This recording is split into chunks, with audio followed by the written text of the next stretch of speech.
Hi everybody, sorry for the delay. We were having some technical difficulties. Surprisingly, it was not my fault. It was just the technology gods were not in our favor. Let me just tell you a little bit about myself. My name is Jacqueline Torres. I'm a speech language pathologist. I work at Progressive Pediatric Therapy. I'm fairly new to the clinic.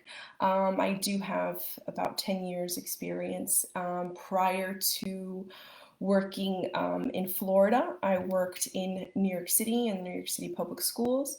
I graduated from Columbia University. That's where I got my master's degree. And I've been mostly teaching in the schools. Just thought I'd give you a little bit about myself. So apologies, I had a PowerPoint presentation prepared for you.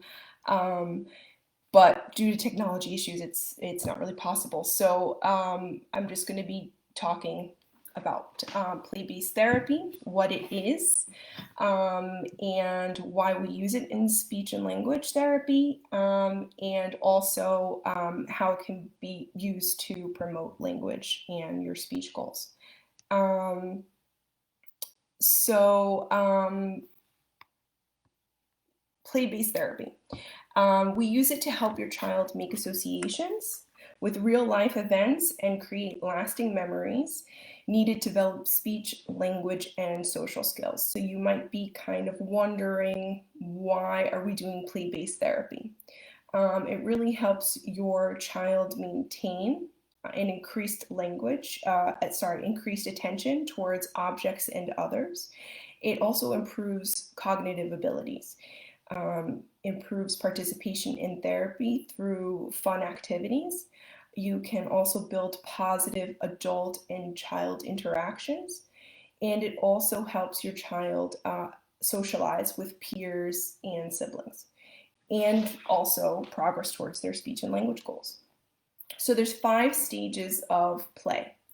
There's onlooker play, which means your child is watching and observing. So if you see that your child is kind of over to the side and just watching other kids play, they're doing that onlooker play. There's solitary play where they're playing by themselves. That's the child that's using the Lego, maybe just not really knowing what to do with the toy car, the Lego, maybe putting it to its mouth, but just not really interacting with others and not really using things appropriately. There's parallel play, which is playing near others but not really engaging others. So the child that maybe wants mom's attention but doesn't know how to play with mom or a sibling, and kind of brings the toys towards their parent or their sibling, but doesn't want to share yet, not really at that level. They're engaging in parallel play. There's associative play, which is playing with others, but sometimes playing by themselves.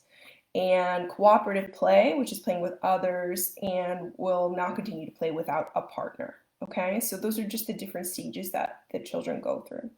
There's also different types of play, which is kind of what we'll be going into. There's functional play, which is when you investigate how common objects work and how they are used. So we're going to go through about 5 different types of plays and different techniques and different activities that you can use for these different types of plays. So for functional play, again, you're investigating how common objects work. Let's say for a functional play, we're going to maybe they're using a ball and you roll the ball. A car drives, toy car drives. But there's also other things that you can do. Let's say you have a flashlight. You can use a flashlight, and a flashlight, turns on and off. You can also take a flashlight apart. I'm thinking about flashlights just because it's, hurricane season. You could take a flashlight apart and look at the different parts of it. There's a lot of language in flashlights. You have on, off, you can screw right, left. You could put the batteries in, which is the positive side of the battery, which is the negative side of the battery. You need to push the batteries in. All of this is different strategies like sequencing. You're naming the different items. You're asking the child to explain what the different steps are. So those are all different ways that you can use flashlights. But also think about again, rolling the ball, using a toy car. That's all examples of functional play. An example of construction play is, again, construction play is building things with objects. Think about blocks and Play-Doh. So if you have blocks, some vocabulary that you're using is blocks, bricks, up, down, crashed, oh no, big, small, on, off, fall down. All of these are really good things for you to use. You're naming different things. You're commenting. So if your child is putting one block on top of the other, you could say, "Oh, you're putting it on top." On top. Oh, you're putting the red block on top. So you're making those comments. You're adding information as well. Once your child starts saying on, yeah, on, we're going to put another. Now let's put a blue one on. So adding information. Don't forget to pause when you're playing with your child. Pausing is something that I'm not doing right now as I'm speaking. I'm speaking really fast. But pausing just to allow for processing. A lot of our kiddos have a need for you to pause so that they can process what you've said. Think about pausing for a count to 3. So if you're going to ask a question, just wait a few seconds. See what comes out. A lot of times we just want to keep adding information because we think our child's like a cup and they're just going to get all this information, but we want to also see what they're capable of producing verbally, and if we allow for those opportunities of silence, then we can also see what they're capable of expressing. You can also repeat things that they're saying. You can give them choices. Which block do you want? Do you want the red block? Do you want the blue block? All of these are good ideas. So for Play-Doh, I'm really bummed that I can't show you my super cool PowerPoint presentation. But for Play-Doh, I wonder if I hold it up. Can you see it if I hold it up? You can totally see that. Well, we're gonna do this. That's okay. So for Play-Doh, different vocabulary you can use.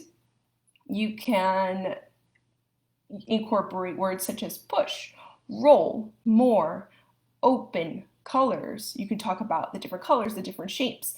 So a lot of our kiddos like to just roll the Play-Doh around. And that's great. You can make those comments. You're rolling the Play-Doh. That's great. But try to expand what they're doing. Some of our kiddos just like to make letters or make a few shapes. Let's incorporate that. Make the letter A that they've created a person. Mr. A is going to go up the block. He's going to go up the Lego. He's walking and now he's running. So just try to think of different ways to use whatever it is and be creative. You love Play-Doh. I know you love Play-Doh.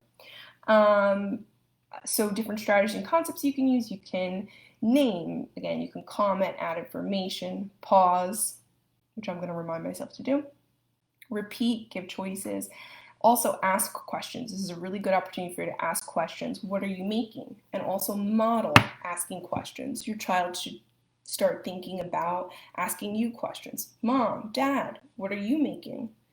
What colors are you using? Model all that. Or you're using red for the eyes. Your turtle has red eyes. Cool, my turtle has blue eyes. One thing that I'd like to do for games, so another type of play is games with rules. And that's board games, anything that has like clear, set, defined rules. So think about Jenga, think about Chutes and Ladders, Candyland, that kind of stuff. But also think about other games that you can use and other ways that you could try to incorporate rules, set rules. So one game that I have, it's not really a game, but it's a set. It's called Sandwich Shop, and this is from Melissa and Doug. I do not get any money from Melissa and Doug by promoting this, but I have purchased many sets of these. Is called Sandwich Shop. Sorry, it's called Sandwich Set. and it's on sale at Amazon now for about 18 bucks. It's really cool. It's all felt meat, cheese, breads, different types of breads. And so they're good to, you could wash them too if they get a little dirty, but they're good for the little ones and they're really good for the older kiddos as well. What you're doing with that is you're creating a game with rules. So you are going to, one person's going to be the chef and the other person is going to be the customer, and they are ordering a sandwich. So you're going to use words like the specific meat, cheese, and vegetable words. You're also going to use words like put the bread, put the meat on first, put the bologna on first, put the cheese on next. There's also a pita pocket in there as one of the bread options, so you could start working with the word in. Some strategies and concepts for the sandwich set is categories. So the first thing I do when I play with the sandwich set is I start to put the meats in one category and all the vegetables in another and the breads, and I start to label them.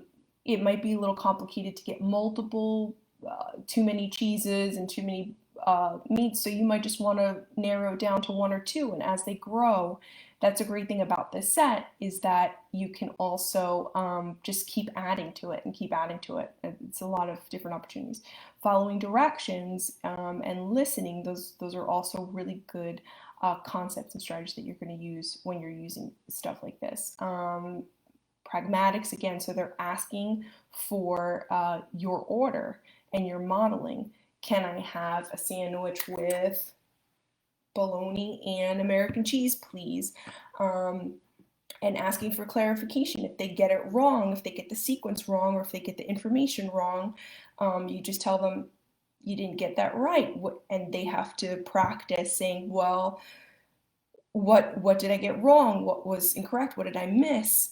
So asking for clarification is also a good language strategy. So the next thing I wanted to go into was another type of play, outdoor movement play, which is any kind of activity that involves physical movement. A scavenger hunt is always a good thing. When you're doing a scavenger hunt, one good thing that I think that you could do is to try to use your five senses, okay? So this is a picture of a boy that's doing a rainbow scavenger hunt. So he's trying to find things that are the different colors of the rainbow. He's trying to find something red. He found a tractor. He found something orange. He found a fishing pole.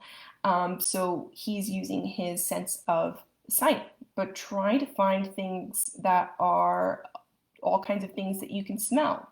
Try to find things that smell good, things that smell awful, things that smell funny, things that smell sweet. Try to use your sense of taste, or go on a scavenger hunt that way. You can move around the house, you can go outside in your lawn, just anything that gets you moving around. So the good thing about scavenger hunts is it helps you take turns. It helps you give, you can also give choices to your child. If they're having difficulty finding things that are red, you can give them an example of something that's red and something that's black and say, okay, we're looking for something red. Which one is red? If they're not picking the right one, kind of just holding out the one that's red a little bit closer. Which one is red? This one is red, and getting them to make that choice. And maybe we'll find 3 red things and see if they can start identifying that color. And then also using kind of a script, modeling. I found something purple, I found something blue, or I found something that smells gross. So that's something that you can do. Another type of play is symbolic, dramatic, and pretend play.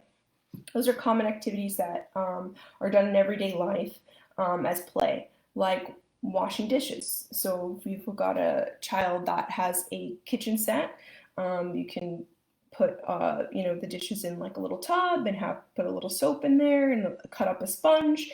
So it's about their size of their hand, and having them just wash and understanding the concept of clean and dirty.